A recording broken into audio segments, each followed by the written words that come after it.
जय माँ। कुछ लोगों ने मुझसे पंचमकार जो तंत्र में होते हैं उसके बारे में प्रश्न किया था। कई बार ये बातें उठती हैं, पंचमकार क्या है और इसका गूढ़ रहस्य क्या है। तो बहुत सारी बातें कुलार्णव तंत्र में दी गई हैं जो साक्षात शिव जी ने कहा है। तो उनमें से कुछ बातें मैं आप लोगों के साथ शेयर कर रही हूँ।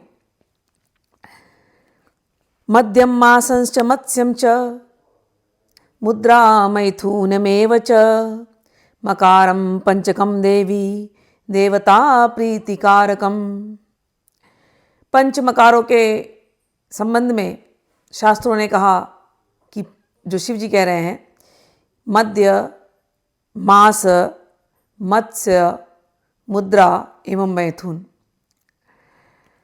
तो मध्य क्या है, पहले इसके ऊपर चर्चा करते हैं। इसके बारे में बहुत डिटेल में, बहुत विस्तार में कुलार्णव तंत्र के बारे में कहा गया है, लेकिन मैं केवल सार में थोड़ा सा दे रही हूँ।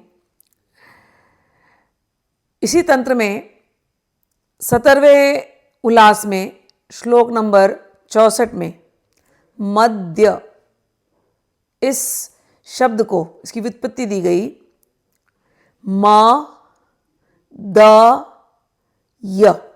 याद रहेगा, म द य, ठीक है ना। म द य से बन गया मध्य। ओके, तो अब म क्या है? म का अर्थ होता है महत्वपूर्ण। द क्या है? दान रूप शक्तिपात। य क्या है? याग भूमि। याग भूमि जहाँ यज्ञ होता है, तो महत्वपूर्ण दान रूपी शक्तिपात याग भूमि में। मध्य का अर्थ ये हुआ।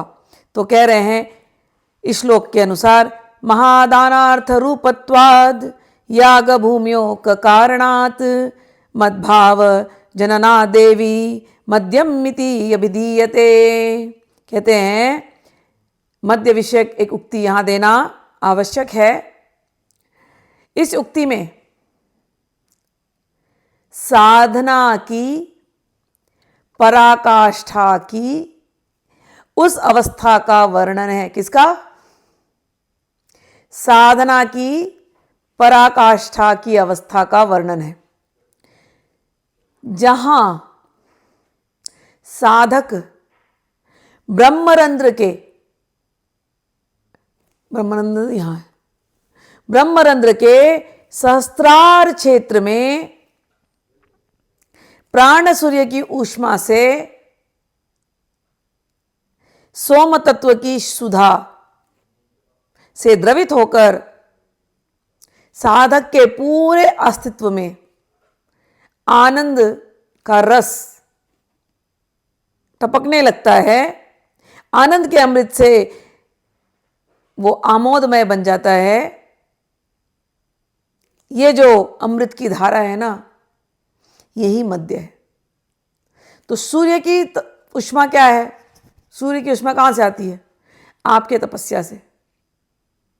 3 सेंटर है हमारे यहाँ पर शरीर में। आपका जो नाभि चक्र है, नाभि का जो एरिया है, वो जो है वो अग्नि का एरिया मेन, वहाँ पर खाना पचता है इत्यादि। आपका हृदय का जो एरिया है, ये सूर्य का एरिया है। और जो यहाँ का जो एरिया है वो चंद्र का। जब हम तपस्या करते हैं, तो ज़्यादातर लोग अन्न खाते हैं, तो अन्न खाने से क्या, ज़्यादातर हमारी एनर्जी अन्न में चली जाती है, तो हम लोग अन्नमय कोश में रहते हैं। लेकिन जब हम तपस्या करने लगते हैं, ये ऊर्जा, हमारी प्राण शक्ति वो जागने लगती है, हम धीरे धीरे प्राणमय कोश में आते हैं। वो जो अग्नि अभी तक खाना पचाने में लगी थी, वो अग्नि हमारे अंदर प्रज्वलित होती है तेजी से।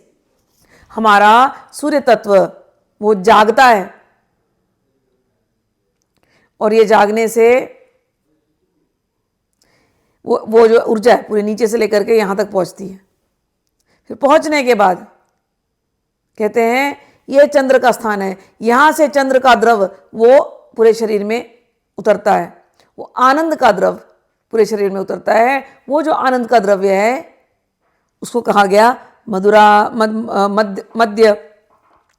बहुत से सिद्ध साधक उस सुधा धारा का पान कर मदमत हो जाते हैं और होते रहते हैं। श्लोक कहता है, सोमधारा अक्षरे ध्यातु ब्रह्मरंध्राद्वरानने पीत्वानंदमयस्ताम यह स एव मध्य साधकः। मध्य साधक कौन है? यही मध्य साधक। सोमधारा छरेदिया, जब यहां से शांति की धारा बहने लगती है। सोमधारा यानी शांति की धारा। ब्रह्मानंद, ब्रह्मानंद में एक आनंद बहने लगता है पूरे शरीर में। तो जब वो सोम धारा बह रही है, मतलब यहां से जो आनंद की जो धारा बहती है, उसी को कहते हैं मध्य। और उसको पी करके साधक ब्रह्मानंद की मादकता में अनुभूतियों से भर जाता है। समझ में आई मद्यपान तंत्र की? दारू पीने वाली नहीं। वो दारू पियोगे तो नीचे गए ना पूरा बुद्धि। तो यहां बुद्धि थोड़ी नीचे जा रही है, यहां पर मन थोड़ी ना नीचे जा रहा है। शराब पीने वाला तो उसकी क्या दशा होती है? अब जो लोग शराब पीते जानते हैं अपने मन की स्थिति, आपके मन की स्थिति क्या होगी। लेकिन साधक व्यक्ति, तांत्रिक व्यक्ति, वो शराब पी करके थोड़ी ना नीचे गिरता है। उसकी शराब ये थोड़ी ना है। तो मध्य क्या?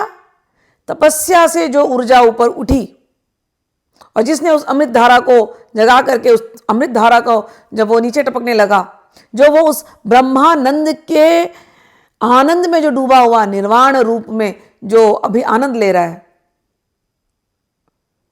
उसको कहते हैं मद्यपान। समझ में आया? तो कौल संप्रदाय श्री विद्या साधना में भी जिस मद्य की चर्चा की गई है, उसके पीने में भी मद्य की उतनी ही उपयोगिता है जितने में साधना बाधित ना हो सके। नशे से पागल होने को निंदित कर्म कहा गया है, उसकी निंदा की गई है। और इसको, ये तो कोलार्णव तंत्र में कहा गया। और परशुराम तंत्र में क्या कहते हैं इसी संबंध में?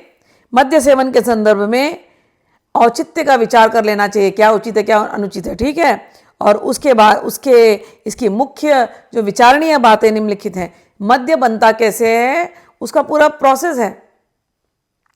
तो किसको हमको मद्य कैसे लेना है? तो कह रहे हैं यदि मद्य किसी पेड़ या पौधे, वनस्पति आदि से निर्मित हो। कहने का अर्थ है हमारे यहाँ आयुर्वेद में आसव और अरिष्ट, अरिष्ट जो होते हैं जड़ से बनते थे और आसव फल फूल के रसों से बनते हैं। इनका अल्कोहलिक कंटेंट उतना नहीं होता जितना अभी के शराबों में जो लोग आप लोग बाजार से खरीदते हो उसमें होता है। तो ये फल के जो आसव, ये आयुर्वेद में दवा जैसे यूज होते हैं। कोई बहुत ठंडे प्रदेशों में है, समझो कोई तिब्बत में बैठा है, तिब्बत आप लोग जानते कैसा है, कोई लद्दाख में बैठा है, कोई कश्मीर के एकदम मतलब ऊंचे पहाड़ में बैठ करके तांत्रिक साधना कर रहा है, क्योंकि ये तंत्र को क्षेत्र था। तो ऐसी ठंडी क्षेत्रों में ये आसव लेने की छूट दी गई। उसको लोगों ने अर्थ का अनर्थ लगा करके, शहरों में आप रह रहे, आपको लेने की जरूरत नहीं है, आप लोगे तो निंदा है। वो वहां बैठा बेचारा तिब्बत में कोई साधना कर रहा है, किसी मठ मंदिर में, किसी जो भी वहां पर, तो उसको गर्मी देने के लिए वो आसव जरूरी है। तो उसके लिए अलाउड है, तुम्हारे लिए नहीं। तंत्र के नाम पर गलत प्रचार नहीं होना चाहिए। तो यहां पर जो कह रहे हैं परशुराम कल्पसूत्र के अनुसार, यदि मद्य किसी पेड़ या पौधे, वनस्पति आदि से निर्मित हो, गुड़ से निर्मित हो, गुड़ को दही का मट्ठा होता है ना, छाछ, उसमें डाल दो तो वो, और कांसे के पात्र में डाल दो, वो जब थोड़ा फर्मेंट होगा ना, उसको मद्य कहते हैं। औषधियों या अन्नों को पीस के बनाई गई हो, सुन लो शब्द, औषधि। वृक्षों की छाल से निर्मित हो, सुन लो, ये मध्य के प्रोसेस बता रहे, इंग्रेडिएंट्स। फूलों से या महुआ के फूलों से बनी हो, देखते और पीते ही मन प्रसन्न हो जाए। मदमत ना कर आनंद विवल बनाने में सक्षम हो। क्या कह रहे हैं? मदमत ना करे, नशे में धुत और उल्टियां कर रहे हैं, पता ही नहीं है कि हाँ मन किधर दूषित हो रहे हैं। गटर में गिरने वाले लोगों को नहीं तांत्रिक कहा जाता। समझ में आया? तंत्र यानी जिसको अपने मन पर पूरा कंट्रोल है। गटर में गिरने वाले को तांत्रिक नहीं कहते।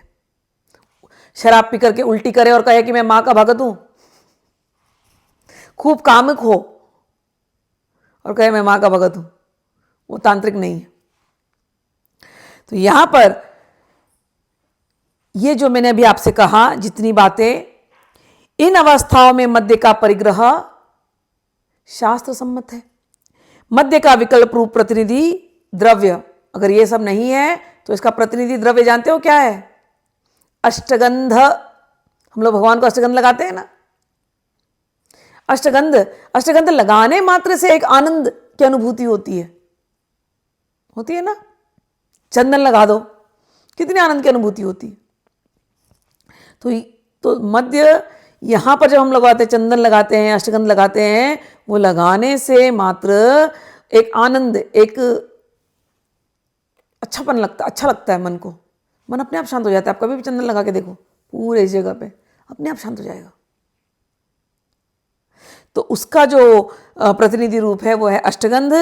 कांस्य पात्र में नारिकेल जल, नारियल का जल, ताम्र पात्र में दूध या गुड़ मिला हुआ तक्र यानी छाछ, मट्ठा, लस्सी, ये सब कुछ मद्य है। वस्तुतः पंचमकार आनंद के व्यंजक माने जाते हैं। जो चीज हमको आनंद देती है उसको कहते हैं पंचमकार। और क्या आनंद देता है सबसे ज्यादा? आनंद स्वयं ब्रह्म रूप ही होता है, उसी आनंद का जनक पंचमकार है। लिखा है आनंद ब्राह्मणो रूपो तत्तु देहे व्यवस्थितम तस्याभि व्यंजका पंचमकारा तैरर्चनम गुप्तया। ये जो पंचमकार है ये आनंद देने वाले हैं। और आनंद जो है, ये जो इसकी जो अर्चना होती है बड़ी ही गुप्त तरीके से होती है। इसको बता करके बताते नहीं है। प्रकट्यात निरयः, इसको प्रकट रूप में अगर तुम करोगे ये तो आपको गिरा देने वाला है। तो मध्य अंदर का जो आनंद है, जो साधना में जो मिलता है वो मध्य है। अब तुम लोग बाहर से चढ़ा करके आओ, अब हम पूजा में बैठे, कहाँ मन लगने वाला तुम्हारा? पंचमकार जितने हैं ना सब अंदर के हैं, बाहर का कुछ नहीं है। बाहर का सेवन को पंचमकार नहीं कहते, ठीक है ना। अब आ गया मांस। मांस के विषय में आधुनिक दृष्टि रहस्य से भरी हुई है। शास्त्र कहता है मां सनोति ही यत् कर्म तन्मासं परिकीर्तितम न च काय प्रतीकम तु योगिर्भी मास उच्यते। इसके अनुसार जो इस शरीर से कर्म हो रहे हैं ना और करने पड़ रहे हैं, बंधप्रद कर्म, जो वो कर्म जो आपको बंधन में डाल रहे हैं वो मांस है। इसका ही ग्रास बनाना चाहिए। मांस का प्रतिनिधि द्रव्य अगर हमको रियली में अगर ऑफरिंग करना ही है तो मालपुआ है। लेकिन इसका अर्थ क्या हो गया? ये आंखें हैं ना, आंखें ये संसारी चीजें देखती हैं, संसारी चीजों को ग्रास बना रही है कि नहीं? कानों से बकवास सुनना है दिन रात, संसारी टर्र टर्र में चालू है कान के अंदर। जीभ से हिलाते रहना है बस, जीभ का टर्र टर्र शुरू है उसका, जीभ का जहां नहीं बोलना वो भी बोलता जा रहा है जीभ। तो जो ये शरीर, ये पूरा शरीर ही मांस है। ये पूरा शरीर मांस का एक आकार है ना, जहां जहां देखो वहां मांस है सब। और क्या कर रहे हैं मांस का आकार? ये सारे ऐसे संसारी काम कर रहा है जो आपको बंधन में डाल रहा है। और दिन के दिन आप काल के ग्रास बनते जा रहे हो, मृत्यु के ग्रास। तो कह रहे हैं ये जो बंधन है जो इस मांस रूपी शरीर से हो रहा है, ये बंधन का ही ग्रास बना दो कि ये नेत्र बाहर की चीजों को क्या ले रहे हैं, अंदर में इतना कुछ है उसको देखे। ये कान बाहर की चीज़ों को क्या सुन रहे हैं, अरे अंदर में इतने सुंदर नाद की ध्वनि है, उसको सुनने का प्रयास करें। ये जिह्वा क्या चखना चाह रही है, ये बाहर का मांस, अरे मरे हुए जानवर का मांस, जो बच्चा पैदा नहीं हुआ उसको अंडा रूप में खा लो और बोलो कि नहीं भैया उसमें तो कोई जान ही नहीं है। अंधाधुन पढ़े लिखे लोग ये कर रहे हैं। ये जिह्वा को क्या स्वाद चाहिए। सत्संग रूपी, भगवान के नाम रूपी, देवी के नाम रूपी रस का आस्वादन करना है। तंत्र में माँ की पूजा होती है, याद रखना इस बात को, माँ की। तो उसके नाम, उसके रूप, उसकी लीला, उसके गुण, उसको उसका आस्वादन करो। कोई बाहरी मांस का आस्वादन वो नहीं देगा रस। तो इस मांस रूपी आकार से जो जो चीज आपको बंधन में डाल रही थी, बस उस मांस रूपी आकार के उन बंधनों को अंदर ही लील जाओ, उसको एक रास बना लो। इसी को कहते हैं मांस, जो पंचमकार के मांस। आगे आ गया मत्स्य, मछली। अब लोग मछली खाएंगे, तांत्रिक लोगों को तो मछली खाना ही चाहिए, ऐसे बोलेंगे। क्या कहते हैं सुनिए, गंगा यमुनोर मध्ये द्वौ मत्स्यो चरत सदा तौ मत्स्यो भक्षेदस्तु न भवे न मास भक्षकः। कहते हैं गंगा में यमुना में मछलियां चलती रहती हैं। हमारे शरीर में भी 2 गंगा यमुना है। कौन से? हमारे शरीर में दो नाड़ियाँ चलती हैं, ईड़ा और पिंगला। और इसमें से ईड़ा को गंगा मानते हैं, पिंगला को यमुना मानते हैं। तो इन्हीं दोनों में, ईड़ा में पिंगला में, मतलब आपके लेफ्ट नॉस्ट्रिल राइट नॉस्ट्रिल में हमेशा, ईड़ा पिंगला में हमेशा श्वास चलती है। ये जो श्वास है ना, यही मछली है। तो योगी जो है ना, इसी श्वास का भक्षण करते हैं। इसको ही भूचरी तंत्र में क्रियाएं हैं। भूचरी, खेचरी, ये जो क्रियाएं हैं ना, सांसों का जो कंट्रोल होता है, इसी को मत्स्य मूला कहते हैं। मत्स्य ही तो सांस जो है ना, ये आपकी मत्स्य है। ये ईड़ा पिंगला में चल रही है। इसको भक्षण करना है। इसका भक्षण करना है यानी कि आपका मन अगर उत्तेजित है ना, तो आपकी सांसें भी एकदम चलेगी। आपको क्रोध आ गया ना और आप शांत हैं, तो सांस नहीं चलेगी, बहुत हल्की चलेगी। हम भाग कर क्या है, तेजी से सांस चल रही है। कामासना में भयंकर सांस चल रही है। तो जितनी ये सांस तेजी से चलती है, ये सांस का कनेक्शन आपके मन से है। तो मन में जितने विचार आ रहे हैं वो सांस का है। समझ में आया ना? ये सांस ही वो मछली, जो हम ले रहे हैं ना, मछली है। तो ईड़ा पिंगला मछली, ये जो सांस है ये मछली है, यही मीन है। इसको ऐसे चलाओ कि ये बैलेंस हो जाए। थोड़ी देर में ऐसे चलाओ कि इसकी जो स्पीड है वो कम हो जाए। समाधि की अवस्था में बहुत लंबे लंबे समय तक नेचुरली, हाँ, प्राकृतिक, जबरदस्ती नहीं करना भैया जो लोग सुन रहे हो, प्राकृतिक अपने आप सांस रुकी रहती है बहुत देर तक। योगी जन इस सांस का भक्षण करते हैं। इसी को मीन कहा गया। इन दोनों ईड़ा और पिंगला में बैलेंस होकर के जब सुषुम्ना में आपका ध्यान होता है, तब समाधि की अवस्था लगती है। तब समाधि की अवस्था लग जाती है। तो उस सांस को बैलेंस करना, इसी को ही मीन भक्षण कहते हैं। समझ में आया? तो मत्स्य यानी ये मकार। अब मुद्रा के संबंध में आगम दृष्टिकोण क्या है? सहस्त्रारे महापद्मे कर्णिका मुद्रिता भवेत्। सारा ध्यान जब यहाँ पर आकर के ठहर जाता है। मुद्रा यानी एक स्टैंप, एक मार्क।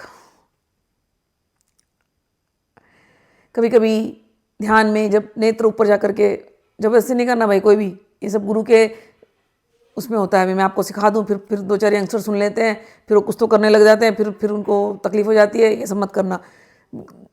तंत्र में बिना गुरु के कुछ भी नहीं होता। आगे चल करके गुरु का क्या महत्व है, शिव जी ने क्या कहा है, कोलार्णव में बताऊंगी आप लोगों को। तो इसमें शांभवी मुद्रा होती है, अलग उन्मनी मुद्रा होती है, अलग अलग मुद्राएं होती हैं। सीखना चाहिए गुरु के साथ। और श्री यंत्र की पूजा में इन्हीं मुद्राओं को हम उंगलियों के माध्यम से कर देते हैं। ये उंगलियां जो है ना, 10 की 10 उंगलियां, ये 10 की 10 उंगलियां हमारे 10 नाड़ियों से जुड़ी होती हैं और शरीर में और कुछ इंपॉर्टेंट नाड़ियां उनसे जुड़ी होती है। केवल इन मुद्राओं के माध्यम से हम उस सहस्त्रार तक पहुंच सकते हैं, केवल उनको खींचने खांचने से। बहुत सटल है। तो यहां कहते हैं कि सहस्त्रारे महापद्मे कर्णिका मुद्रिता भवेत आत्मा तत्रैव देवेशी केवल पारदोपमः। कि यहां आत्मा का जो ध्यान होता है तो वही जो है वही मुद्रा है। सूर्य कोटि प्रतीकाश चंद्र कोटि सुशीतलः। जब ध्यान ऊपर चढ़ने चलता है तो हृदय के अंदर उस सूर्य का जो प्रकाश और यहाँ पर चंद्रमा का जो शीतलता जो अनुभव होती है साथ में दोनों की, कहते हैं अतीव कमनीयश्च महाकुंडलिनीयुत। कुंडलिनी का जब आभास होता है, यस्य ज्ञानोदयस्तत्र मुद्रा साधक उच्यते। इसका ज्ञान जिसको होता है उसी को कहते हैं मुद्रा का साधक। सूर्य तत्व का ज्ञान, चंद्र का ज्ञान, अग्नि का ज्ञान, और इनको गुरु से सीख करके उन तत्वों को जगाना, वो जो करता है कहते हैं वही मुद्रा की साधना कर रहा है। ये और विशिष्ट जो उंगलियों की मुद्रा है श्री यंत्र में, श्री चक्र के पूजन में, वो जो करता है वही मुद्रा का साधक है। अब आ गया मैथुन। लोगों ने तंत्र को जितनी भी गूगल सर्च करने जाओ, इतनी भ्रांति फैला करके रखी है। सेक्स, मैथुन मिथुन का अर्थ होता है जोड़ा, शिव शक्ति का जोड़ा, आत्मा परमात्मा का जोड़ा, भगवान भक्त का जोड़ा। मिथुन का अर्थ होता है जोड़ी, कपल। उसका सेक्स से कुछ लेना देना नहीं है। तो यहां क्या है? मैथुन तत्व, मैथुनम परमम तत्वम। मैथुन परम तत्व है। सृष्टि स्थिति अंत कारणम। सृष्टि स्थिति और इसके अंत का कारण है मैथुन। तो कौन है भैया जो सृष्टि का कारण है? कौन है जो स्थिति का कारण है? सृष्टि के स्थिति का पालन का कारण है? कौन है जिसके अंत का कारण है? यहां लिख रहे हैं मैथुनम। कौन है वो जोड़ा? कौन है वो जोड़ा? सृष्टि को बनाने वाला जोड़ा ब्रह्मा जी, सरस्वती जी ज्ञान शक्ति के साथ, सृष्टि को पालन करने वाला विष्णु जी, लक्ष्मी जी, सृष्टि का अंत करने वाला रुद्र रुद्राणी, ये जोड़े हैं। यही तत्व है। इसका रियलाइजेशन करना, इसको कहते हैं मैथुन। ठीक है? हम भगवान के हैं, हम आत्मा है, हमारा परमात्मा के साथ हमेशा ही मिलन है। शरीर छूट जाए तो भी हमारा आत्मा परमात्मा का जोड़ा कभी खत्म होने वाला नहीं। हम माँ के हैं, हमारा माँ के साथ रिश्ता कभी खत्म होने वाला नहीं। हम शिव के हैं, शिव के साथ हमारा रिश्ता कभी खत्म होने वाला नहीं है। ये जो भावना है कि हम हमेशा जुड़े हैं, किसी ने योग कहा, तंत्र ने मैथुन कहा। समझ में आई बात? भगवान का भक्त से जोड़ा, जोड़ी, इसी को मैथुन कहा। कुल कुंडलनी शक्ति देहिनाम देहधारिणी तया शिवस्य संयोग मिथुनम परिकृतितम। कुल और कुंडलिनी की शक्ति, इसी को मिथुन कहा गया। और ये कुंडलिनी की शक्ति का शिव से जो संयोग होता है उसी को मैथुन कहा गया। तो ये जो पंचमकार है, जो अभी पंचमकार की हम बातें कर रहे हैं, ये बाहरी कोई क्रिया नहीं है। बहुत स्पष्ट शब्दों में कहा गया है, ये अंदर की क्रिया है जो आपको आनंद देती है। आनंदो ब्रह्मणो रूपम तैः अर्चनम गुप्त्या। इसका गुप्त रूप में अर्चन होता है, बाहर से इसका कोई संबंध नहीं है। तो मध्य, मास, मत्स्य, मुद्रा, मैथुन, ये पांचों आंतरिक क्रियाएं हैं, बाहर की क्रियाएं नहीं है। ये कुलार्णव तंत्र में कहा गया। आगे इसको और भी जो जो इसमें भगवान ने जो जो समझाया है उसको आगे की वीडियो में यथा जब समय मिलेगा तब करूँगी। ठीक है, तब तक के लिए जय माँ, जय भगवान शिव, जय गुरुदेव।